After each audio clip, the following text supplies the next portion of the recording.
بسم اللہ الرحمن الرحیم الحمدللہ۔ آج ہماری تلاوت کا آغاز 27ویں پارے سے ہے۔ حضرت ابراہیم علیہ السلام کی خدمت میں مہمان آئے تھے، فرشتے انسانی شکل میں۔ خوشخبری دی بیٹے کی، حیرت ہوئی، بتایا اللہ کی قدرت ہے۔ پھر پوچھا آئے کیوں ہو؟ فرمایا ایک نافرمان قوم جو انتہا درجے کی بے راہ روی کا شکار ہوئی ہے، اس کی ہلاکت کا فیصلہ ہوا ہے۔ وہ قوم لوط ہے، اس کی ہلاکت کے لیے اللہ نے آسمان سے پتھر بھیجے، ساری قوم ہلاک ہوئی۔ ایک مکرانہ بچہ جو اسلام پر تھا۔ پھر عاد اور ثمود اور فرعون، ان کا انجام کا تذکرہ فرمایا، کس طریقے سے فرعون غرق ہوا اپنے لاؤ لشکر کے ساتھ۔ عاد پر کیسی تند و تیز ہوا چلی، ریزہ ریزہ ہو کے رہ گئے۔ ثمود پر ایک چیخ آئی، پھٹ کے رہ گئے کلیجے ان کے۔ اللہ کی قدرت بہت ہے، بڑی ہے۔ زمین و آسمان کا نظام اس نے بنایا ہے۔ اللہ کے حبیب کو فرمایا آپ لوگوں کو نصیحت کرتے رہا کریں، ایمان والوں کو نصیحت نفع دیتی ہے۔ حضرات مفسرین نے لکھا قرآن کی یہ بات ہے کہ ایمان والوں کو نفع دیتی ہے، تو چونکہ کہنے والا بھی ایمان والا، سننے والا بھی ایمان والا، تو نفع ضرور ہوتا ہے، نفع ضرور ہوتا ہے۔ بس بات بھی صحیح ہو اور بات کا طریقہ بھی ٹھیک ہو، بات بھی ٹھیک ہو اور بات کہنے کا طریقہ بھی ٹھیک ہو، اور نیت بھی اور جذبہ بھی ٹھیک ہو، تو اس نصیحت کا اثر ضرور ہوتا ہے۔ اور سامنے والے کے اندر اگر طلب ہوگی تو انشاءاللہ محروم نہیں ہوگا۔ پھر اللہ نے انس اور جنس کی تخلیق اور اس کی زندگی کا مقصد بتایا، وہ ہے اللہ کی بندگی۔ عام طور پہ آدمی اپنی زندگی کے مقصد سے کیوں فراموش کر بیٹھتا ہے؟ معاش کے چکر میں، معاش کے چکر میں۔ ساتھ ہی اللہ نے فرمایا رزاق اللہ، رزاق اللہ۔ اور عملاً تم اس زندگی سے گزر کے آئے ہو جہاں تم نے اللہ کی رزاقیت کا تجربہ کیا ہے۔ ماں کے پیٹ میں تھے، رحم میں تھے، اندھیرے میں تھے، جھلنی میں تھے۔ بتائیے وہاں غذا کس نے پہنچائی ہے؟ کیوں زمین و آسمان کے اس کارخانے میں بھول جاتے ہو کہ رزاق اللہ؟ کیوں بھول جاتے ہو؟ تو آدمی اپنی زندگی کا مقصد کیوں بھول بیٹھتا ہے؟ اسے معاش کی فکر ہوتی ہے، رات دن اسی چکر میں ہوتا ہے، بھول ہی جاتا ہے مجھے اللہ نے پیدا کیوں کیا ہے۔ اور اپنے بچوں کو بھی اس رخ پہ ڈالتا ہے، اسی رخ پہ کہ بیٹے اچھا کمانا ہے، بس یہ کوئی نہیں پتا پیدا کیوں ہوئے۔ اور اس پیدا کرنے والے ذات کا حق ہے کہ وہ بتاؤ کہ تمہیں پیدا کیا کیوں ہے؟ اس لیے کہ میں اور آپ خود نہیں آئے، اس کے چاہنے سے آئے، اور دنیا سے خود نہیں جائیں گے، اس کے چاہنے سے جائیں گے۔ نہ چاہیں پھر بھی جانا پڑے گا، آئے بھی اسی کی مرضی سے، جائیں گے بھی اسی کی مرضی سے۔ اسے حق ہے کہ بتائے کہ تمہارے جینے کا مقصد کیا ہے۔ وہ اللہ کی بندگی ہے، اللہ کی بندگی۔ ایک تو اللہ کی بندگی میں ہوتی جو براہ راست ہوتی، جیسے نماز، روزہ، زکوٰۃ، حج، تلاوت، ذکر، یہ براہ راست اللہ کی بندگی۔ دوسری زندگی کے اندر، بازار میں، تجارت میں، لین دین میں، مزدوری میں، اس کے اندر بھی اللہ کی بندگی کہ یہ سارے کام یوں کرو جس سے اللہ راضی ہو۔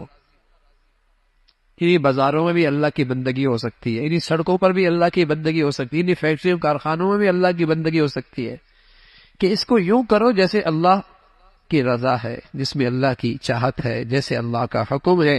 تو وہ زندگی بھی عبادت، مسجد کی زندگی بھی عبادت، وہاں بھی بندگی، یہاں بھی بندگی۔ یہی تو زندگی کا مقصد ہے، یہی زندگی کا مقصد ہے۔ اس کا تذکرہ فرمایا۔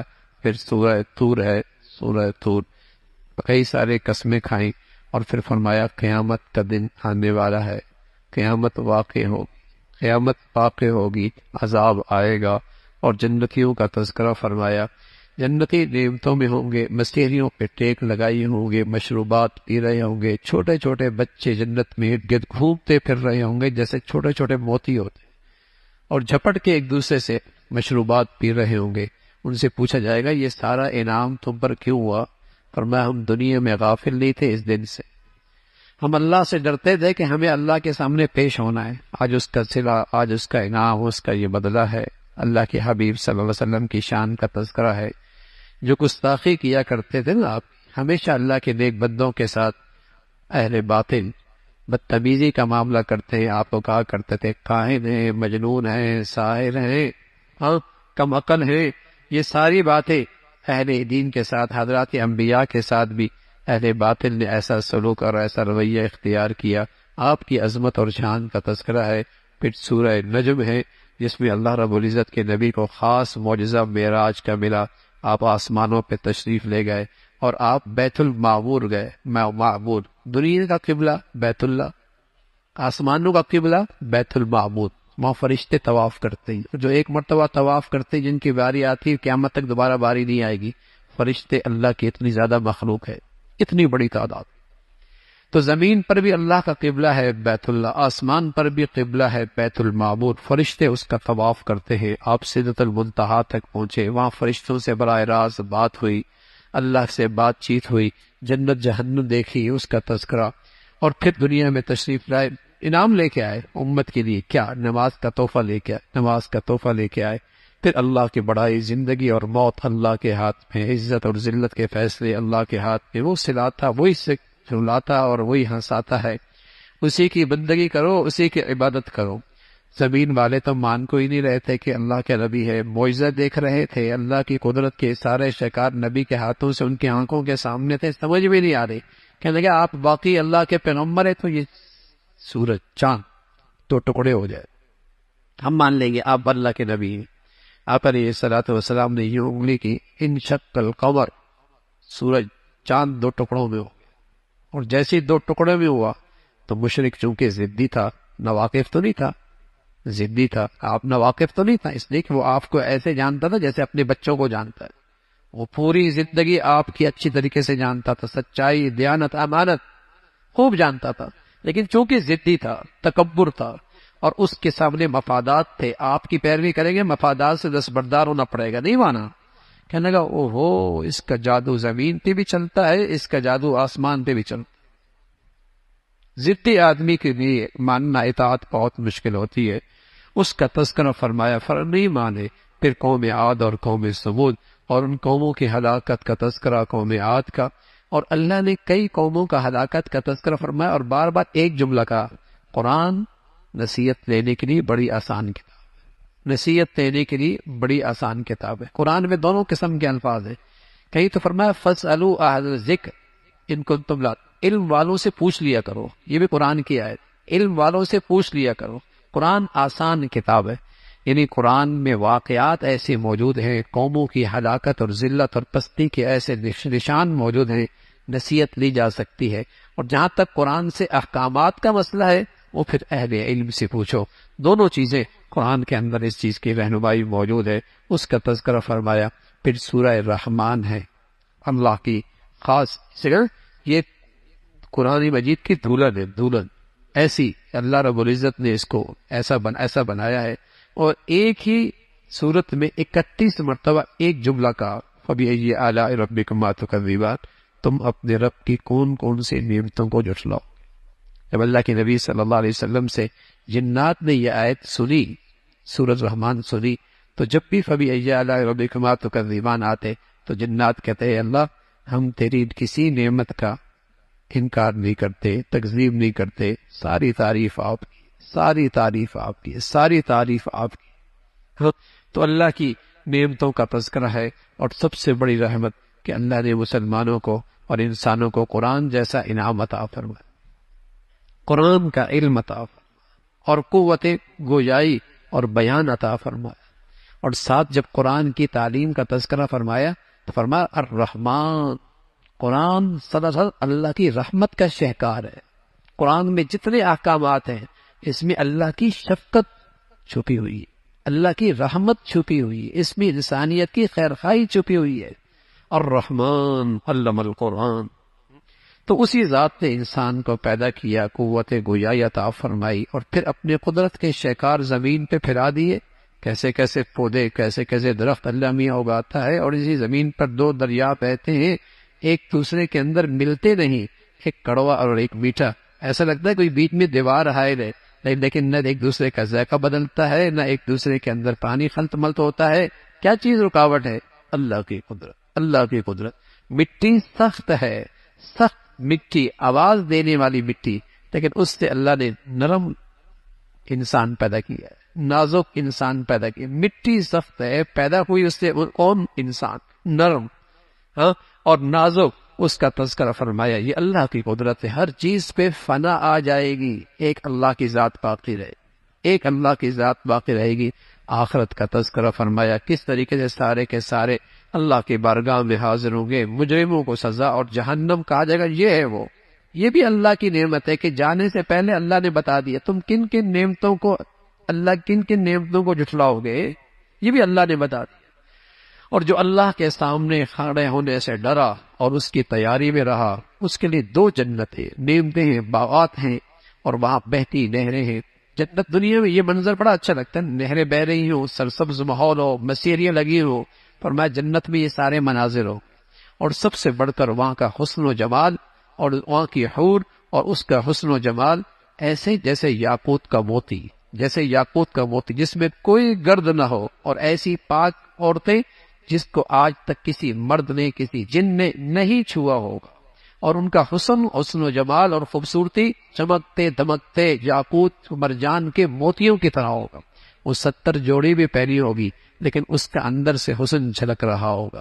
اور ان کی بڑی خوبی ہوگی کہ وہ ان کی نظریں اپنے شوہر سے نہیں ہٹیں، اپنے شوہر سے ان کی نظریں نہیں ہٹیں گی. اور یہی مشرقی عورتوں کی خوبی تھی، یہی مشرقی عورتوں کی خوبی تھی جب تک اس میں مغربی تہذیب نہیں آئی تھی. یہی مشرقی اور مسلمان عورتوں کی خوبی تھی، مجال اپنے مرد کی نظر سے اس کی ہٹے. اور یہی مرد کی آنکھوں میں وفا تھی، مجال ہے وہ اس کی آنکھوں میں اپنی بیوی کے لیے بے وفائی ہو. یہ مشرقی اور مسلمانوں کی زندگی کی خوبی تھی. لیکن جب مغربی تہذیب آئی، مردوں کی آنکھوں کی وفا گئی اور عورتوں کی زندگی کی شرم و حیا گئی. پھر اس گندگی کے ساتھ آج معاشرہ جی رہا ہے، اور جہاں وفائیں ختم ہو گئی، اعتماد ختم ہو گیا، محبتیں روٹ گئی. اور جب تک یہ مشرقی طبقہ، مشرقی معاشرہ اسلامی زندگی بھی تھا تو ان کی عورتوں میں جنت کی خوبیاں تھیں. مجال ہے ان کا میاں ان کی نظروں سے اوجل مہینوں سالوں، لیکن مجال ہے اس کی نظر کسی اور کی طرف جائے. تو یہی جنت کی بڑی خوبی ہوگی کہ ان کی نظریں اپنے شوہروں سے نہیں ہٹیں گی. ان نعمتوں کا تذکرہ فرمایا، وہاں کے حسن و جمال کا تذکرہ فرمایا، اور بار بار وہی تم اللہ کی کن کن نعمتوں کو جھٹلاؤ گے. پھر سورہ واقعہ ہے جہاں انسانوں کی 3 تقسیم ہو جائیں گی، اولین، اور پھر اصحاب الیمین دائیں ہاتھ والے اور بائیں ہاتھ والے، اور نیکیوں میں بہت سبقت کرنے والے. 3 قسم کے طبقے ہوں گے. پھر وہاں بھی جنت کا نعمتوں کا تذکرہ ہے، اور نعمتوں کی جسے کہیں گے انعامات کی تفصیل ہے. اور پھر وہاں ہم عمر عورتوں کا تذکرہ ہے. اصحاب الشمال بھیگتی ہوئی آگ میں ہوں گے. فرمایا یہ سب کچھ اللہ کی قدرت ہے، اللہ کی ذات اس پہ قادر ہے. دیکھتے نہیں، تم تو بیج ڈال سکتے ہو، کھیت کون اگاتا ہے؟ اگر اللہ رب العزت نہ اگائے تو بتاؤ زمین کے اندر سے بیج سلیقے سے پھٹے اور اس کے اندر سے کونپل نکلے اور گرمی اور سردی میں اس کا تحفظ ہو، یہ کون کر سکتا ہے؟ اور پھر اس کے اندر پھل کے اندر مٹھاس کا ڈالنا، رنگت کا بھرنا، ذائقے کا ڈالنا، یہ کون ذات کرتے ہیں؟ وہ ایک اللہ کی ذات ہے. ایک انسان کے پانی سے انسان کی ایسی تخلیق ہوئی، وہ ذات ہے. اگر پانی کڑوا کر دے کون میٹھا کر سکتا؟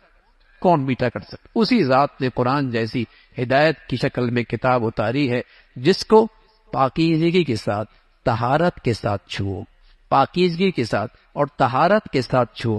اس کا ادب ہے، قرآن کا ادب ہے، قرآن کا احترام ہے. پھر آخرت کا تذکرہ فرمایا. پھر سورہ حدید ہے جس کے آغاز میں اللہ کی بڑائی، اول بھی وہی آخر بھی وہی. جب وہ تھا تو کوئی نہیں تھا، جب وہ ہوگا تو پھر بھی کوئی نہیں ہوگا. زمین و آسمان کی بادشاہت اسی کی ہے.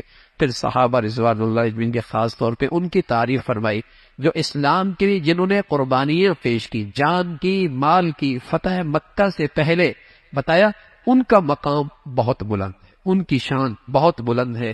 جب اسلام کے لیے قربانیوں کا دور تھا، فتح مکہ کے بعد آسانیاں شروع ہو گئی، سہولتیں شروع ہو گئی. لیکن فرمایا اللہ کے ہاں سارے مقبول ہیں. جو پہلے مسلمان ہوئے یا بعد میں صحابہ سارے کے سارے جنتی، ان کا فرمایا وہ سارے کے سارے جنتی ہیں اور سارے کے سارے فلاح پا گئے.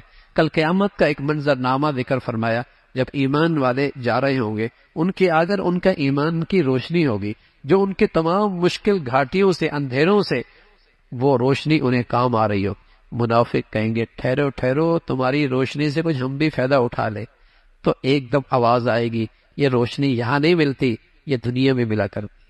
ایمان کی جگہ یہ نہیں ہے، عمل کی جگہ یہ نہیں ہے، یہ تو آج نتیجے کی جگہ ہے۔ یہ روشنی ایمان کی، عمل کی دنیا میں کمائی جاتی تھی اور یہاں سے حاصل کی جاتی تھی۔ دیوار حائل ہو جائے گی، وہ جہنم میں گریں گے اور ایمان والے آگے گزر جائیں گے۔ پھر اللہ رب العزت فرمایا ایمان والو، کیا ابھی تک وہ وقت نہیں آیا کہ اللہ کی بڑائی کے سامنے تمہارے دل ڈر جائے، اللہ کی عظمت کے سامنے تمہارے دل ڈر جائے؟ ایک بہت بڑے ولیوں کا سرتاج ڈاکو تھے، ڈاکو، ان کی ابتدائی زندگی ڈاکے میں گزری۔ ایک گھر کی دیوار پر کودنے لگے، اندر ایک بیٹی بہنا قرآن کی تلاوت کر رہی تھی اور یہی آیت پڑھ رہی تھی، الم یأن للذین آمنوا ان تخشع قلوبهم لذکر اللہ، کیا ایمان والوں کے لیے وہ وقت نہیں آیا کہ اللہ کی عظمت، اللہ کی یاد کے سامنے ان کے دل ڈر جائیں؟ تو فضیل ابن عیاض ڈاکہ ڈالنے گئے تھے، کوئی ایسی گھڑی تھی، کوئی ایسا موقع تھا، دل پہ لگی آیت، دل پہ اثر کر گئی اور اس ایک آیت نے پوری زندگی ایسی بدلی کہ پھر وہ ولیوں کے سرتاج بن گئے۔ آیت سن کر کہنے لگے بلا یا ربنا الان، بلا یا ربنا الان، اے اللہ وہ گھڑی آ گئی، اب فضیل توبہ کر۔ اس کا تذکرہ فرمایا۔ پھر اللہ رب العزت نے فرمایا دنیا کی زندگی کیا ہے؟ کبھی بچپنا، کبھی جوانی، کبھی لڑپن، کبھی بڑھاپا، اور کبھی ایسا جیسے بارش ہوتی ہے تو کھیت ہوتی ہے اور پھر وہ پروان چڑھتی ہے اور پھر وہ پیلی ہو جاتی ہے، پھر اس کی کٹائی ہو جاتی ہے اور پھر اس کی کٹائی ایسی ہوتی ہے کہ اس کھیت میں پتہ ہی نہیں ہوتا مکئی بوئی گئی تھی، گندم بوئی گئی تھی، باجرہ بو گیا تھا، جو بویا گیا تھا، کچھ نہیں پتہ لگتا۔ فرمایا تمہارا بھی یہی حال ہے، سب دنیا تمہیں بھول جائے گی، کون تھا میاں، چلا گیا، بچپنا، جوانی، لڑپن، بڑھاپا، اور پھر تمہارا نام و نشان بھی مٹ جائے۔ یہ تو زندگی کی حقیقت ہے۔ تو پھر دوڑو نا، سابقوا الی موت، ایک دوسرے سے آگے نکلو، مقابلہ کرو ایک دوسرے سے، کس کی طرف؟ اللہ کی بخشش پا لینے میں، اللہ کی بخشش میں ایک دوسرے سے آگے بڑھو۔ لیکن ہم آگے بڑھتے ہیں زندگی کے اسٹیٹس، گاڑی اس کے پاس تو میرے پاس کیوں نہ ہو، وہ گھر اس کے پاس تو میرے پاس کیوں نہ ہو۔ ہاں، ادھر اللہ کی طرف سے سبق ہے، کنات کنات کنات، صبر صبر، اور دین کے والے فرمایا مقابلہ مقابلہ مقابلہ، ایک دوسرے سے آگے بڑھو، نیکیوں میں ایک دوسرے سے آگے بڑھو۔ سبحان اللہ، صحابہ ایک دوسرے سے آگے بڑھا کر، ایک صحابی حضرت ابو بکر رضی اللہ، حضرت عمر رضی اللہ، خوشحالی تھی، خوشحالی، اللہ کے نبی نے فرمایا اللہ کے دین کے لیے تمہارے مال کی ضرورت ہے، آئے لے کے آ گئے، فرمایا آج تو میں صدیق سے جیت جاؤں گا، اس لیے کہ میرے پاس خوشحالی زیادہ ہے، اپنا سارا سامان، لاکھوں میں ہوگا، کروڑوں میں ہوگا، جتنا بھی ہوگا، سارا سامان 2 حصوں میں کیا، آدھا سارا حضور کی خدمت میں لے کے آئے کہ آج نیکیوں میں نمبر پہلا میرا ہو جائے۔ اتنے میں حضرت صدیق اکبر آئے، کہا تم کیا لے کے آئے؟ کہا یا رسول اللہ میں سارا ہی لے کے آیا ہوں۔ اب فرمان لگے اس آدمی سے آگے نہیں نکل سکتے۔ وہاں بھی مقابلہ ہوتا تھا، لیکن نیکیوں میں اجر و ثواب میں وہاں بھی ہوتا تھا۔ فرمایا بڑھو، ایک دوسرے سے آگے نکلو اللہ کی بخشش پانے میں اور اس جنت کی طرف جس کی وسعتیں زمین و آسمان سے بڑھ، اور یہ نیک اور پرہیزگار لوگوں کے لیے تیار کر رکھی ہے۔ باقی دنیا، فرمایا کچھ مل جائے اتراؤ نہیں، ہمیشہ نہیں رہتا، حسن بھی نہیں رہتا، ڈھل جا کرتا ہے، جوانی بھی نہیں رہتی، بڑھاپا آ جا کرتا ہے، جیب بھی نہیں بھری رہتی، خالی ہو جا کرتا ہے۔ تم عہدوں پہ ہمیشہ نہیں بیٹھا کرتے، اتار دی جاتے ہو۔ کچھ مل جائے تو اتراؤ نہیں، شکر کرو، اور کچھ چلا جائے تو مایوس نہ ہو، صبر کرو، تب بھی گھاٹا کوئی نہیں۔ اللہ کی رحمت پہ نظر رکھو، اس میں کوئی حکمت اور مصلحت ہوگی تاکہ تم بیکار نہ ہو۔ آدمی جب مایوس ہو جاتا ہے تو پھر محنت اور کوشش سے محروم ہو جاتا ہے۔ مایوسی نہیں، تقدیر پر ایمان رکھو، مل گیا تو شکر کرو، نہیں ملا تو سمجھو اسی میں میرے لیے خیر ہو، تاکہ نکمے نہ بنو، ڈپریشن میں نہ جاؤ، تاکہ ڈپریس نہ ہو۔ اس کا تذکرہ فرمایا۔ پھر اللہ نے لوہا اتارا جس میں اللہ رب العزت نے سختی، طاقت، حفاظت رکھی ہے۔ اللہ کرے یہ لغت کی ساری شکلیں دین کے تحفظ کے لیے استعمال ہوں۔ پھر حضرت نوح علیہ الصلوۃ والسلام کا تذکرہ اور دیگر انبیاء کا تذکرہ، اور آخر میں ہمارے نبی سے پہلے جو سب سے آخری نبی آئے وہ حضرت عیسیٰ علیہ السلام آئے، ان کو اللہ نے انجیل عطا فرمائی، اللہ نے ان کے دل بہت نرم کیا تھا، ان کے دلوں کے اندر بڑی رحمت تھی، اور پھر اللہ رب العزت نے اہل انجیل کو دعوت دی، اگر تم اسلام قبول کر لو گے، آخری نبی کی شریعت پر ایمان لے کے آ جاؤ گے، تمہیں دگنا ثواب ملے گا، پہلی شریعت پر ایمان لائے اس کا بھی دگنا بھی، باقی تقسیم نبوت کی تقسیم کرنا یہ اللہ کے اختیار میں، اللہ نے اپنے آخری نبی محمد رسول اللہ کو چنا ہے، اس کا تذکرہ فرمایا، اللہ عمل کی توفیق نصیب فرمائے۔